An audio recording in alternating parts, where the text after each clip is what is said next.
Bonjour. Alors, je fais cette vidéo pourquoi? Je fais cette vidéo parce que je me dis, quand on est prof d'anglais et qu'on commence, en fait, on pense à son programme, à ses trucs et à ses machins. Et je pense qu'il y a un truc qu'on oublie, c'est vraiment la difficulté qu'a une personne à s'exprimer dans une langue étrangère quand c'est pas la sienne. Parce que si on manque de confiance en soi dans la vie, en fait, c'est pareil quand on va parler une autre langue. Il se trouve que pour l'anglais, moi, ce que je fais en classe, dans toutes mes classes, peu importe les niveaux, peu importe les catégories de personnes, j'ai enseigné à des adultes, à des enfants, j'ai fait des formations, et en fait, l'idée, c'est quoi? C'est de mettre les gens en confiance. Donc, il y a trois trucs importants. De créer une atmosphère de classe où il y a de la collaboration, et pour ça, en fait, il faut d'abord que les gens se sentent en confiance. Ça veut dire qu'il faut qu'ils se disent, je peux parler, premièrement, sans qu'on se moque de moi. Deuxièmement, j'ai le droit de faire des erreurs. Et troisièmement, il faut que je puisse transférer des capacités que j'ai par ailleurs dans le sein de ma classe. Donc comment on peut faire ça? Moi, ce que je propose pour la confiance, c'est vraiment de créer des jeux de collaboration et notamment de faire des jeux qui ne demandent pas d'avoir des capacités en anglais. Par exemple, on peut très bien faire des jeux où en fait on les met par deux. Ça, c'est des jeux de connaissances en fait. On fait beaucoup ça en animation et dans les groupes, dans les séminaires pour les entreprises ou tout ça pour faire qu'une équipe existe. Les jeux de confiance, ça va vraiment servir à ce que les enfants puissent se dire je peux parler sans qu'on se moque de moi. Alors j'avais déjà parlé dans une autre vidéo de établir le cadre sécurisant qui veut dire que on sait que les règles vont être respectées et que le prof va être garant des règles. Dans les jeux de classe qu'on peut mettre en place, moi j'avais fait des jeux où en fait ils devaient se classer par taille, d'accord. Et aussi alors, ce que je mettais dans l'espace, c'est que je faisais partir toutes les tables. Je ferai une vidéo aussi sur comment on fait pour aménager la classe et comment on fait pour que ce soit rapide. On est en période de confinement, donc là, ça marche peut-être pas, mais il y a quand même des choses qui sont envisageables, notamment avec des petites cartes, des trucs de couleur. Pour ce qui est du jeu moi que je faisais en début d'année, c'est que je leur demandais donc de marcher dans l'espace. Donc en fait, là, il faut déterminer l'espace. Hop, on marche. Quand je claque, on s'arrête. Et à ce moment-là, je dis one, two, three or four. Ça veut dire qu'ils doivent se mettre par un, alors, tout seul, ok, par deux, par trois ou par quatre, en touchant la personne. Donc soit coude à coude, soit pied à pied, soit dos à dos, peu importe. Mais du coup, ça permet qu'ils se mettent à deux. Après, je refrappe dans mes mains. On remarche dans l'espace. Je refrappe three. Je refrappe. Ils marchent. Je refrappe un. Donc ils sont tout seuls. Ils figent. Ok.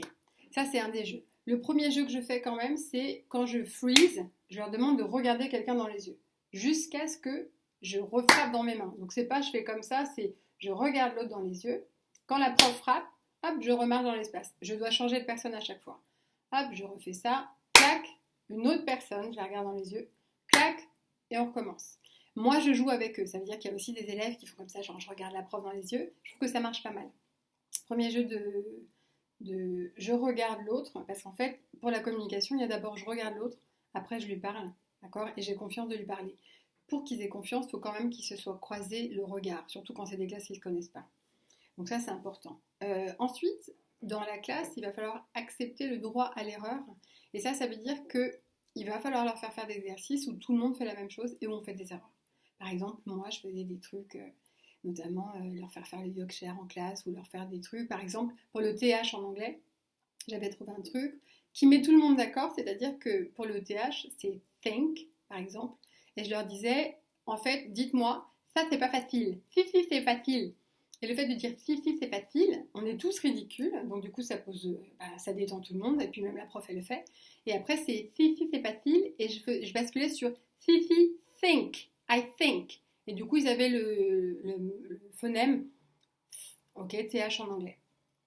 Voilà, il y a aussi un autre truc, c'est beaucoup d'utiliser les jeux et de leur montrer qu'ils sont compétents dans les jeux. Pourquoi? Parce qu'un enfant qui va réussir à gagner un jeu, il va pouvoir se dire qu'il peut le faire et donc dans son mental, il va se dire ah ben du coup, si je peux le faire, je peux faire ce que la prof me demande. Donc après, quand vous leur demandez un truc qu'ils savent faire et qu'après vous remettez un peu plus de difficulté, ils vont se dire elle ne me demande que des trucs que je peux faire, donc c'est ok.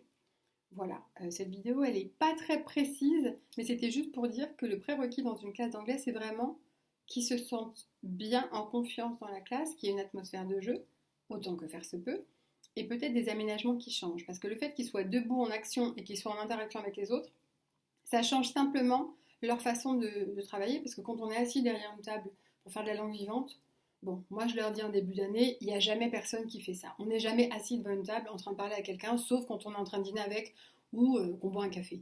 Mais c'est pas leur vie en fait. Même si aujourd'hui avec le confinement, encore une fois, ça change des choses, et avec l'ordinateur, ça change des choses. Mais du coup, de les mettre en mouvement dans leur corps, ça permet quand même qu'ils soient plus en confiance. Et de faire des petits jeux, c'est pas mal aussi. Il y a un autre jeu que je mets en place, c'est aussi les mettre en ligne et d'écrire un mot sur le dos. C'est-à-dire que par exemple, cat, je vais faire ça. Ok, cat sur le dos.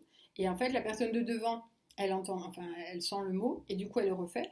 Et donc, ça permet un contact entre eux qui permet qu'ils soient en confiance parce qu'ils se sont touchés. Donc, il y a comme quelque chose de la relation qui est un peu plus proche et donc, eh ben, on a plus envie, on a moins peur surtout de faire des énoncés qui sont peut-être faux ou peut-être pas super. Et du coup, voilà.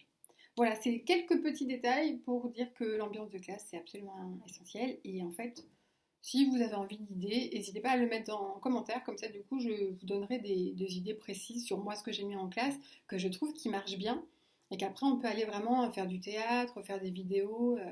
Moi j'avais aussi un système de jetons pour leur montrer qu'ils sont en train d'évoluer.